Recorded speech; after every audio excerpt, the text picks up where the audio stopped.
Hello friends, बहुत समय बाद आज लॉन्ग वीडियो बना रही हूँ और आज का जो टॉपिक होने वाला है वो बहुत स्पेशल होने वाला है, खासकर उन लोगों के लिए जो ये बोलते हैं कि हम बहुत कमाते हैं और कुछ बचता नहीं। तो ये एक मैजिकल ट्रिक है जो मैंने अपने जीवन में अप्लाई की है और उसके बहुत अच्छे रिजल्ट्स पाए हैं।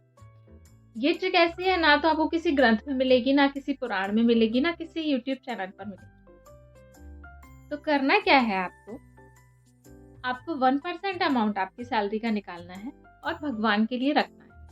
आप भगवान के लिए रख सकते हैं, गॉड के लिए रख सकते हैं, खुदा के लिए रख सकते हैं, ईश्वर के लिए रख सकते हैं, आप जिसको भी मानते हैं आप उसके लिए रख सकते हैं। 1% ऑफ योर सैलरी आपको हर मंथ निकालना है और भगवान के लिए रखना है।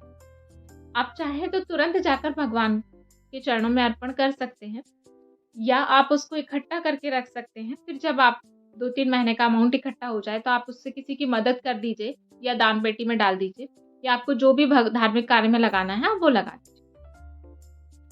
अब आपको कैसे करना है ये कि आपकी मान लीजिए 20,000 सैलरी है, तो अब 1% अमाउंट मतलब 200 रुपीज आपको आपकी सैलरी में से निकालना है। ठीक है, अब आपकी 60 है तो आप उस हिसाब से कैलकुलेट कर लीजिएगा, आपको 600 रुपीज निकालना है और उसको गॉड के लिए आपको कुछ भी करना है, आप कुछ में भी यूज कर सकते हैं उसको, धार्मिक कार्य में आप उसको लगाइए। उससे होगा क्या, एक्चुअली भगवान आपके उस पैसे का बिल्कुल भी भूखा नहीं, भगवान उस प्यार का भूखा है जो आपने आपकी सैलरी आते ही साथ उसको ऑफर किया।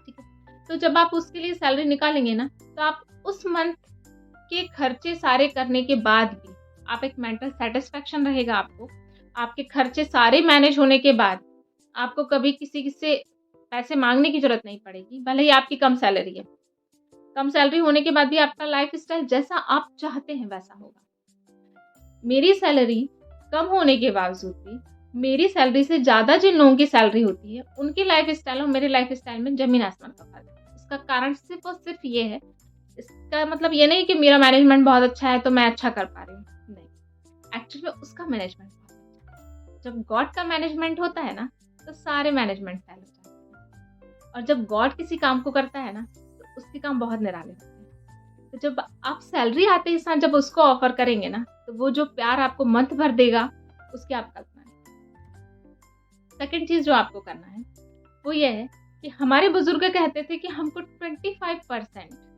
सैलरी का, अर्निंग का 25% सेव करना चाहिए।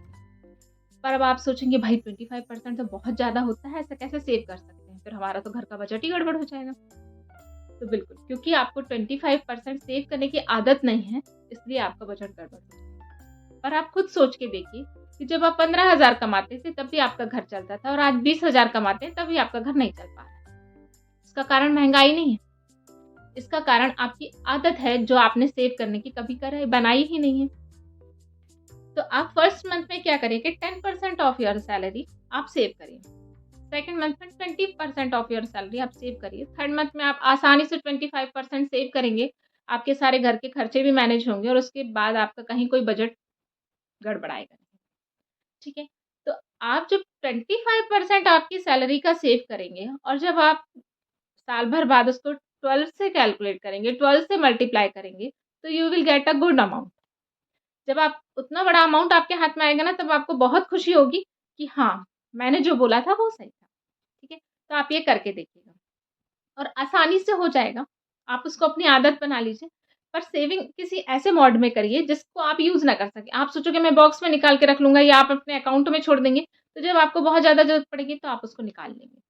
तो या तो आप आरडी या कोई भी ऐसा सेविंग का कोई भी ज़रिया ले सकते हैं, जो कि ईज़िली आप उसको तोड़ के यूज़ ना कर पाएँ। जो आप बहुत जब आपके ऊपर बिल्कुल आसमान गिरने लगेगा तभी वो टूटेगी।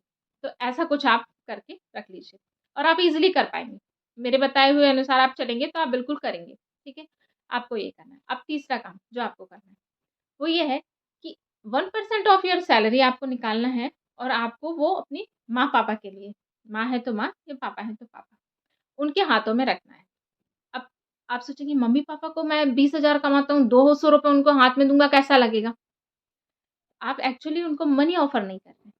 आप उनको वो प्यार ऑफ़र कर रहे हैं जो वो डिज़र्व करते हैं।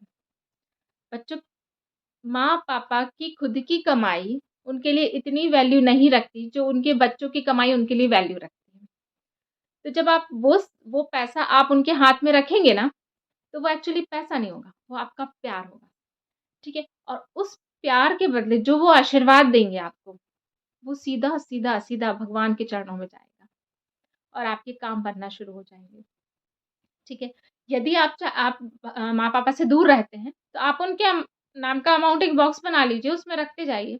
अगर आप लड़के हैं या लड़की हैं, तो आप जब भी उनसे मिलें, आप उनको दे सकते हैं या उनको आप गिफ्ट कुछ खरीद के दे सकते हैं। किसी भी फ़ॉर्म में आप उनको उतने अमाउंट का आपको करना है पर।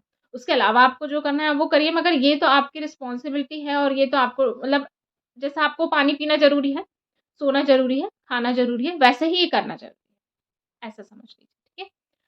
अब आप अगर लड़की हैं, आप गिफ्ट ले जाइए। लड़के हैं तो आप पता नहीं क्या ले जाओगे, आपकी माँ को पसंद आया, नहीं आया, पापा को पसंद आया, नहीं आया, नहीं पता। आप पैसे ले जाइए और उनके हाथ में रखिए। अब उनको इतनी खुशी होगी जिसकी आप कल्पना नहीं कर सकते। क्योंकि अभी आप उस स्टेज पे नहीं हो ना, कि आप उनको इमेजिन कर सको। जब हम उस स्टेज पे आएँगे तब हम वो प्यार महसूस कर पाएँगे, है ना? तो ये आप करके देखिए। मेरी तो मम्मियाँ नहीं है अभी, पर मैं उनके नाम का अमाउंट आज भी निकाल के रखती हूँ। और जब भी ऐसा लगता है कि मुझे माँ के नाम से यहाँ दान पुण्य करना चाहिए, तो मैं वहाँ कर देती हूँ और शायद उनकी ही दुआ है, जो आज रंग ला रही है। तो आप ये सब कुछ करके देखिए और देखना, आपको 1 या 2 महीने में भी इतना अंतर समझ में आएगा ना, आपके सारे खर्चे मैनेज होने के बाद भी आपकी ख्वाहिशें पूरी होने लगेंगी। Okay, thank you.